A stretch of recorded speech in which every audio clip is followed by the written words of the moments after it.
बिस्मिल्लाहिर्रहमानिर्रहीम। अस्सलाम वालेकुम students, I am Qasim Zoya और आज हम पढ़ेंगे ट्रांसपायरेशन के टॉपिक को जो कि क्लास 9 के चैप्टर 9 से है।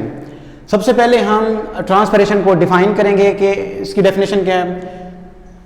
Loss of water from plant general surface via evaporation process is called as transpiration. अब ट्रांसपायरेशन में ये देखते हैं कि ट्रांसपायरेशन यानी वाटर लॉस जो है प्लांट की किन किन सरफेसेस से होता है। सबसे पहले हम ये देखेंगे कि स्टोमेटा के जरिए होता है, ट्रांसपायरेशन का जो प्रोसेस है क्यूटिकल के थ्रू होता है और लेंटिसेल से होता है।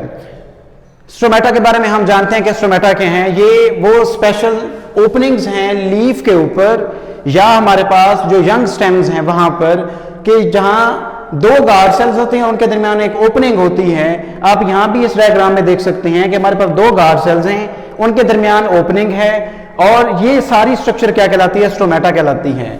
इसके बाद क्यूटिकल क्या है। क्यूटिकल को हम ये देखते हैं कि लीफ के ऊपर जो उसकी एपिडर्मिस है, एपिडर्मिस मीन जो उसकी आउटर कवरिंग है, एपिडर्मिस के ऊपर एक लिक्विड की बनी हुई क्या होती है, एक लेयर होती है जिसको हम क्या कहते हैं, क्यूटिकल। ये क्यूटिन मटेरियल से बनी होती है। क्यूटिन मटेरियल क्या है, क्यूटिन मटेरियल दरअसल हमारे पास कार्बोहाइड्रेट्स होते हैं, सॉरी लिपिड्स होते हैं।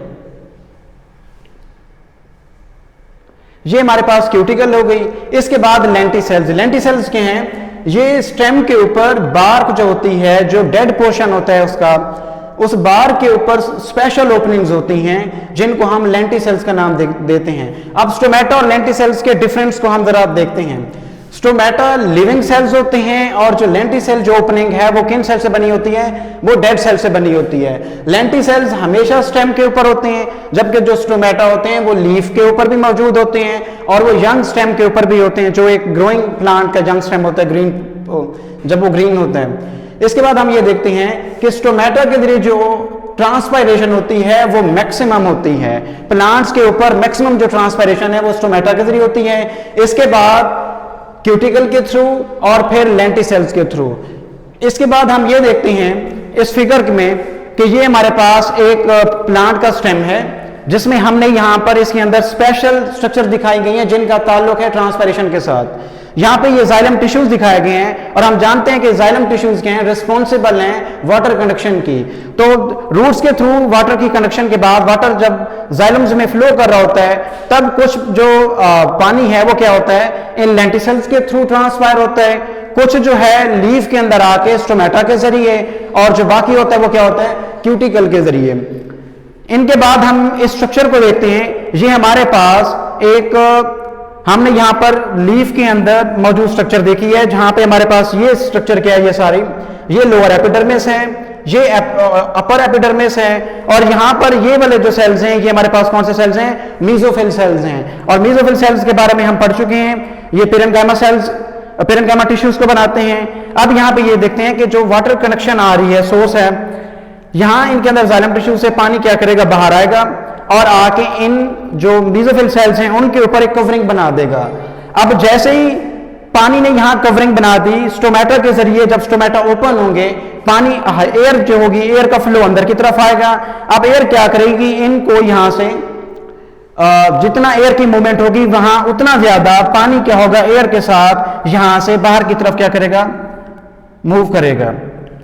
यहां पे पानी की अपनी काइनेटिक एनर्जी टेम्परेचर की वजह से वो भी यहां पे इफेक्ट कर सकती है, लेकिन यहां पे एयर का जो फ्लो है वो ज्यादा क्या करेगा, इसको कंट्रोल करेगा। अब इसके जरिए क्या होगा, पानी जाइलम टिश्यू से बाहर एयर स्पेसेस में आएगा, यहां से वो इन जाइलम मेसोफिल सेल्स के ऊपर कवरिंग बनाएगा।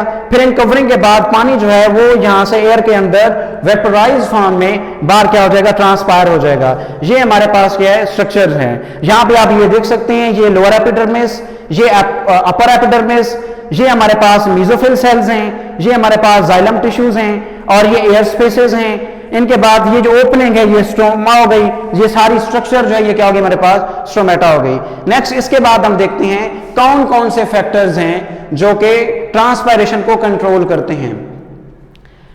ट्रांसपायरेशन को स्टोमेटा कंट्रोल करते हैं। अगर हम मेन देखा जाए तो मैक्सिमम जो ट्रांसपायरेशन होती है वो स्टोमेटा के जरिए होती है और स्टोमेटा को लाइट की इंटेंसिटी कंट्रोल करती है। जितना ज्यादा लाइट इंटेंसिटी होगी उतना ज्यादा ट्रांसपायरेशन का प्रोसेस होगा, स्टोमेटा ओपन होंगे फोटोसिंथेसिस के प्रोसेस की वजह से, ग्लूकोसिंथेसिस की वजह से।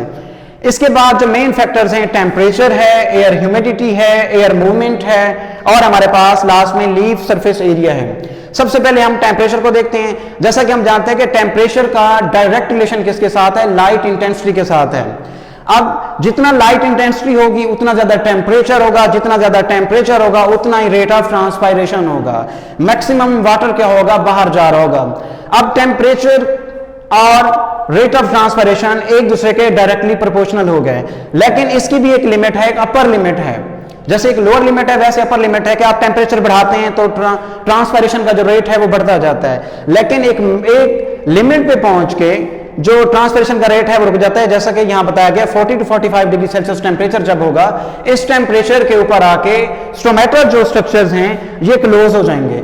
इनके क्लोजर से क्या होगा कि जो ट्रांसपायरेशन होगा प्रोसेस वो क्या हो जाएगा, कंट्रोल हो जाएगा, वो रुक जाएगा। नेक्स्ट फैक्टर देखते हैं एयर ह्यूमिडिटी।